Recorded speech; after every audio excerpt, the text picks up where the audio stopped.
Y la tiroides es una glándula sumamente interesante, ¿no? Es una mariposa pequeña que está en la cara anteroinferior del cuello, más sin embargo tiene muchos mitos. Muchas de las personas a veces dicen estoy gorda por la tiroides, estoy molesta por la tiroides, se me altera el sueño por la tiroides. Y si bien es cierto, la tiroides pues produce una modulación de todos estos efectos metabólicos y de todos estos efectos sistémicos generales. Cuando una persona está bien sustituida, es decir, toma la cantidad adecuada de levotiroxina y de la forma adecuada, generalmente hay que explorar otras condiciones. Es importante la gente que toma levotiroxina, que sepa tomarla bien, porque no es solamente tomar la levotiroxina, sino tomarla adecuadamente. La levotiroxina es una tableta que es sumamente delicada. La humedad, a las altas temperaturas, que incluso tiene una absorción intestinal que es lenta. Estamos hablando de que el promedio para absorber por lo menos el 80% de la tableta está dado aproximadamente unas 6 horas. Entonces, si una persona, por ejemplo, toma levotiroxina y come inmediatamente, disminuye su absorción de manera significativa. E incluso si toma leche, por ejemplo, si toma hierro, protectores gástricos, tienen que ser con 6 horas de espacio para evitar que la absorción de la levotiroxina se disminuya y por consiguiente disminuir su efecto biológico. Pero bastante difícil cumplir eso. Bueno, es cuestión de entrenarse. Hagámoslo práctico. Por ejemplo, hay personas que, vamos a ver, una persona que se entrena y tiene que llevar algo, se entrena físicamente, tiene que llevar algo en su... Además de eso, vamos a ponerlo, tiene gastritis, entonces ya tenemos 2 situaciones. Y además, pues, sufre de hipotiroidismo. Claro, entonces por eso es importante que el paciente le comente todos esos detalles al endocrinólogo, porque en ese caso, supongamos, ¿no?, que tenemos un paciente con gastritis, que además entrena y necesita, primero hora de la mañana y necesita comer algo al levantarse. Sí. Entonces nosotros podemos usar la levotiroxina antes de dormir. Entonces, podemos usarla antes de dormir, teniendo en consideración de que la persona debe tomar su última ingesta de alimento por lo menos 2 horas antes de la hora que va a consumir la levotiroxina. Hay pacientes incluso que yo les digo, bueno, si se levantan en la noche a orinar, se la toman cuando se levanten a orinar. Tomar su tableta, la tienen ahí en la veladora, le toman con un poquito de agua pura y sigues durmiendo. Porque ahí te vas a conseguir el estómago completamente vacío y cuando te levantes ya tienes tiempo suficiente para que se absorba de manera adecuada. Lógica, a veces me dicen, doctora, véame este examen, está bien. Oye, pudiera estar bien, pero el asunto es que hay que ver los detalles, tan pequeños como incluso dónde guardamos la tableta. Si tú tienes la tableta en el baño, que hay mayor humedad, es preferible que la saques de ahí porque la humedad puede afectar la tableta. Si vives en un sitio donde hace calor, la tableta debe estar idealmente en menos de 25 grados. Entonces, si vives en un sitio caliente, debes guardarla en la puerta de la nevera. No guardarla en la cocina porque es los sitios de más temperatura. No usarla en pastilleros. Entonces, todos esos aspectos relacionados con el uso de la levotiroxina pueden afectar su biodisponibilidad. Entonces, cuando el paciente se hace los exámenes, tiene una TSH alterada, un nivel tiroideo alterado, y dice, no, pero yo me estoy tomando la tableta. Y muchas veces, se cae en el error de que se autoajustan los medicamentos. Entonces, la hormona tiroidea, como es la hormona vital, rector metabólico, es importante que sea evaluada por el experto. Muy bien, excelente. Alimentación, porque también hay ciertos alimentos que pueden llevar al hipotiroidismo o agravar una situación. ¿Es cierto eso o no? Mire, hay algunas cosas que se han hablado al respecto, sobre todo, por ejemplo, en el caso de la yuca. Pero si la yuca está bien cocida, no tiene ninguna relación porque los cianatos que tiene realmente se bloquean con la cocción. Hay otro involucrado siempre con frecuencia que es la col y el brócoli. Bueno, si bien es cierto pueden tener algo de cianatos, pero realmente los beneficios anticancerosos de estos vegetales son tan importantes y demostrados científicamente, sobre todo el efecto anticanceroso del brócoli y el col, y crudos tienen menor expresión de estos efectos antitiroideos. Entonces yo siempre le digo a mis pacientes, pero aprovechen los beneficios anticancerosos que tienen. Sobre todo el brócoli y el coliflor tienen una gran ventaja, que crudos no tienen ese mismo efecto, y a nivel de sistema digestivo se toleran muchísimo mejor crudos que cocidos.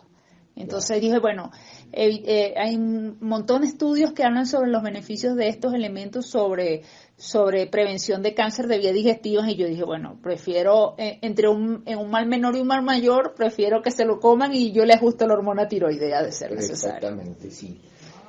Se dice que esta patología es bastante subdiagnosticada. Entonces, aquí viene la pregunta. ¿Uno debe pedir de cajón niveles de hormonales de 3, de 4 TSH a todos los pacientes? Si yo quisiera hacer un screening de manera general, y sobre todo en esta zona donde hay tanta incidencia de este tipo de patologías, lo ideal sería medir una TSH, pero una TSH ultrasensible, es decir, por métodos adecuados. TSH para identificar dónde está la situación con respecto a la estimulación de hipófisis sobre la glándula, y si quiero ir un poquito más allá, mido anticuerpos antitiroides, o sea, anti-TPO. Con estas dos cosas yo tengo un screening bastante completo. Si la TSH está alterada, es donde yo pediría T3 o T4. Pero la TSH es la medición rectora para nosotros ver de manera general en el 90% de los casos las alteraciones tiroides. Claro, es muy bueno, sí. Claro. Pero lo importante es eso, que sea de radioinmunensayo. Porque si lo usamos por ELISA o por otro método, y a veces justamente le digo a mis pacientes esto, que yo me lo voy a hacer en X o Y laboratorio, realmente yo no tengo mayor problema de usted se lo haga mientras sea con radioinmunensayo, porque son los métodos, o que es lo que llamamos TSH de tercera generación, sí, que realmente es la más efectiva para nosotros guiarnos en los diagnósticos. Claro, sí, y es importante. Yo pienso que se les debe pedir a todos los pacientes, ¿no? Sí, yo también. ¿Por qué? Porque la ecografía, nosotros podemos tener nódulos tiroideos, incluso nódulos tiroides con características de malignidad que tienen una función tiroidea normal, es decir, una TSH normal, anticuerpos negativos, y haces la eco y tienes el nódulo sospechoso allí. Entonces, una evaluación tiroidea base debe incluir TSH, anti-TPO y una eco, por lo menos para nosotros estar tranquilos, porque la TSH nos da la parte funcional, el anticuerpo nos da la parte inmunológica y la ecografía nos da la parte morfológica. Entonces, si nosotros hicimos esos 3 puntos y está todo bien, ahí es donde uno le puede decir al paciente, si no tiene antecedentes familiares o factores de riesgo añadidos, bueno, estamos bien de tiroides, perfecto, no hay problema. Pero hasta que no hagamos esas 3 evaluaciones estamos incompletos. Claro, sí. ¿Qué hay sobre los nódulos? ¿Cómo proceder ante la presencia? Porque a veces no, como decía, no hay sintomatología, ¿verdad? Y, a ver, de cuello y con enfoque hacia la tiroides. Y encontramos nódulos. Nódulos, sí. Los nódulos es importante no solamente ver que su presencia, sino también su tamaño, los bordes, qué tipo de vasculatura tienen y sobre todo qué características propias del nódulo. Un nódulo por lo general de 1 centímetro, de bordes definidos, de características específicas de benignidad, como decir, con poca vasculatura o vasculatura básicamente periférica, nosotros no nos alarma. ¿Qué es importante? Que todo nódulo de más de 1 centímetro y más aún, o incluso de menos de 1 centímetro, pero con características sospechosas, es importante hacerle una biopsia tiroidea.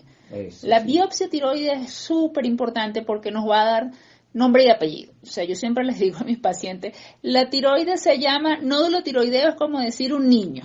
Cuando yo le hago una biopsia, yo les digo, ya no se llama niño, se llama Juan José. Doy un diagnóstico preciso al paciente y sobre todo le hablo de pronóstico. Es decir, ¿qué vamos a hacer con esa tiroides de aquí a 1 año, a 5 años, a 10 años? Y dependiendo de cómo evolucione, ¿no? Pero tenemos algo en la mano. A veces los pacientes en tiroides se asustan y uno les dice, vamos a hacer una biopsia de tiroides, y piensan que es porque tienen algo malo. Y no, al contrario, el 95% de las patologías nodulares tiroideas, y sobre todo en mujeres, son benignas. Pero, como no tenemos escrito en ningún lado, yo soy el 95 o yo soy el 5, hay que hacerle la biopsia. Y la biopsia, de hecho, nos deja con muchísima tranquilidad. Y muchos de mis pacientes, de hecho, 3/4 partes de mis pacientes no se operan de entrada. De hecho, yo soy un poco conservador en la decisión de envío quirúrgico, porque justamente es una glándula muy importante para la vida. Y solamente operar en los casos donde realmente amerite, y la biopsia es una pieza clave para nosotros decidir este paciente. Vendría en la decisión transoperatoria, ¿no? Absolutamente. Claro. Después que cuando está en un caso, por ejemplo, de una cirugía y va a una biopsia por corte congelado, ahí entonces más que todo es evaluar en ese momento con el corte congelado la extensión de la cirugía. O sea, te vas a quedar en una lobectomía o a lo mejor haces una tiroidectomía total o incluso tienes que hacer vaciamiento ganglionario. Entonces ahí te va a decir un poco de acuerdo a las características del resultado de la biopsia de corte congelado intraoperatorio. Muy bien. ¿Por qué es tan frecuente en nuestro medio el hipotiroidismo? Sí. ¿Qué es lo que puede estar ligado? Hay muchas cosas que pudieran estar asociadas, ¿no? Yo he estado haciendo un estudio en los últimos 2 años que recién pasaron y correlacionando ecografías con biopsia. Tuve la oportunidad de trabajar 2 años en un hospital que me permitía hacer ecografías y yo misma hacer. Y pienso que es importante la medición de valores de yodo y de hacer la medición de valores de yodo dietario. ¿Por qué? Porque aun cuando nosotros estamos en una sociedad donde teóricamente tenemos una suplementación de yodo adecuada, no sé hasta qué punto realmente esto está siendo efectivo. El otro aspecto es medir los niveles de selenio y de otros minerales que pueden estar involucrados en la glándula tiroides. La tiroides es un rector metabólico donde tiene un alto flujo sanguíneo. Y todo lo que nosotros comemos y vivimos y todas esas situaciones la pasa la tiroides en alta cantidad por el flujo sanguíneo tan alto que tiene una alta irrigación sanguínea. Entonces, si nosotros estamos en una deficiencia de selenio, de micronutrientes o incluso de yodo, podemos estar teniendo alteraciones tiroideas. Y la mayoría de lo que vemos aquí son alteraciones crónicas y muchas veces que pasan sin mayor clínica. Entonces es importante hacer un poco de conciencia. Lastimosamente en nuestra región no tenemos medición de yodo urinario, que sería excelente. En esa ocasión estuvimos haciendo alguna investigación a ver si era posible medir yodo urinario, pero no hay esa posibilidad en la zona. Porque sí valdría la pena estudiar niveles de yodo y también correlación con vitamina D y selenio. De hecho, nosotros levantamos un estudio en ese mismo periodo sobre niveles de vitamina D y veíamos, por ejemplo, en la zona de Cañar una deficiencia de casi 80% de vitamina D en la población adulta e incluso también en la población infantil. Entonces, hay trabajo por hacer al respecto y hay muchos estudios que están hablando de la relación selenio y vitamina D con trastornos tiroides. Hay mucho por estudiar, hay mucho que averiguar, pero lo más importante para que el radioescucha es que entienda de que la alimentación y el estilo de vida saludable es la base absolutamente. Sí, ¿no? La tiroides es muy sensible al estrés. La tiroides y todos los órganos, endocrinos, ¿no? Pero la tiroides es muy sensible justamente por esa alta irrigación. El estrés favorece mucho a las alteraciones, sobre todo del cortisol, y el cortisol también influye de manera indirecta sobre los trastornos tiroides, así como la adrenalina y noradrenalina, que también se afectan durante el estrés crónico. Entonces, nosotros pensar que los órganos son separados y que no tienen nada que ver uno con otro es fantasía. Sí, todos estamos, claro. Todo está correlacionado. Claro. En nuestra economía corporal como con el medio ambiente que nos rodea. Y ya ahorita la vasta cantidad de estudios científicos que han demostrado esto, más bien nos obligan a estar nosotros con más conciencia al respecto. Hacer conciencia de que afuera de los medios, la parte alimentaria, estrés, estilo de vida, tiene un gran papel sobre todo. Todo esto está interrelacionado íntimamente. Pero qué poca conciencia hay, pues, ¿no? Claro. Yo pienso que las personas saben y han escuchado, pero no se toma conciencia y eso es algo muy difícil. Bueno, es que tomar conciencia es una decisión, ¿no? Yo siempre le digo a mis pacientes y a las personas que oriento a través de las redes sociales que la salud es una decisión y es responsabilidad de cada uno de nosotros tomar una decisión consciente. Y para eso hay que educarse, para eso hay que aprender y para eso hay que trabajar en decisiones conscientes en salud. Y eso es minuto a minuto que uno empieza a tomar esas decisiones conscientes. Yeah. Bien, Por el otro lado, de la hiperfunción de la glándula, ¿qué tan frecuente es el hipertiroidismo? No tanto como el hipo. Claro, en esta zona no tanto como el hipo, pero sí es importante pensarlo, sobre todo si un paciente tiene pérdida de peso acelerada, si tiene cambios en el ritmo evacuatorio, si tiene temblor, pérdida de peso sin ninguna explicación, cambios del sueño, caída del cabello. Entonces es importante también pensar en el otro extremo.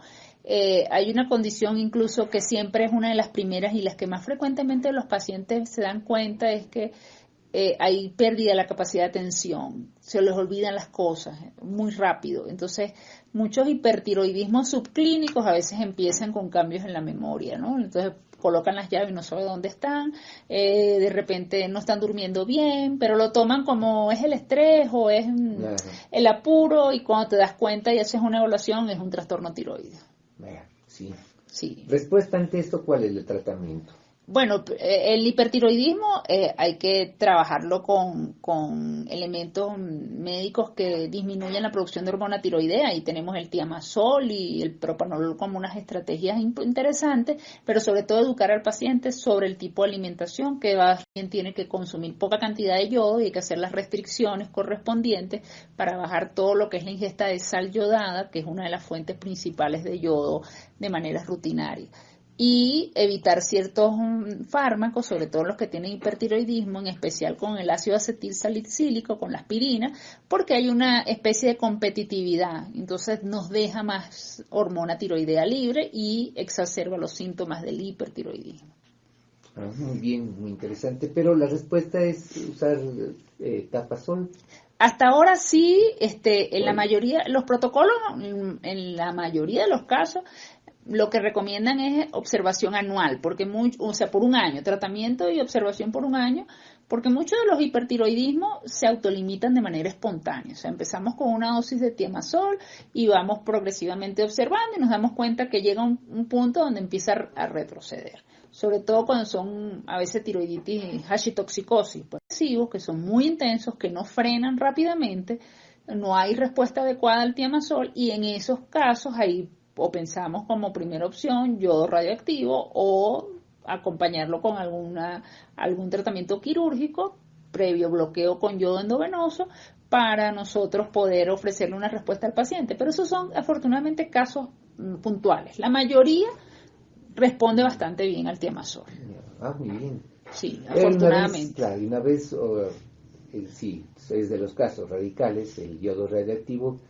Tenemos un paciente que lo convertimos en hipotiroidismo. Claro, le cambiamos una enfermedad. Yo siempre le digo, esto lo que hace es cambiar una enfermedad por otra. Cambiamos una enfermedad caprichosa, a veces poco predecible, como es el hipertiroidismo, a una enfermedad más estable, que es de mucho más fácil tratamiento y seguimiento a largo plazo, que es el hipotiroidismo. Entonces cambiamos uno por otro y por lo menos le ofrecemos al paciente una estabilidad. Y, digamos, el tiroidismo no controlado o mal controlado puede afectar nuestro sistema cardiovascular, mental, incluso óseo, y todos los órganos y sistemas, porque son hormonas definitivamente rectoras de todos nuestros órganos y sistemas. El rector metabólico es la tiroides.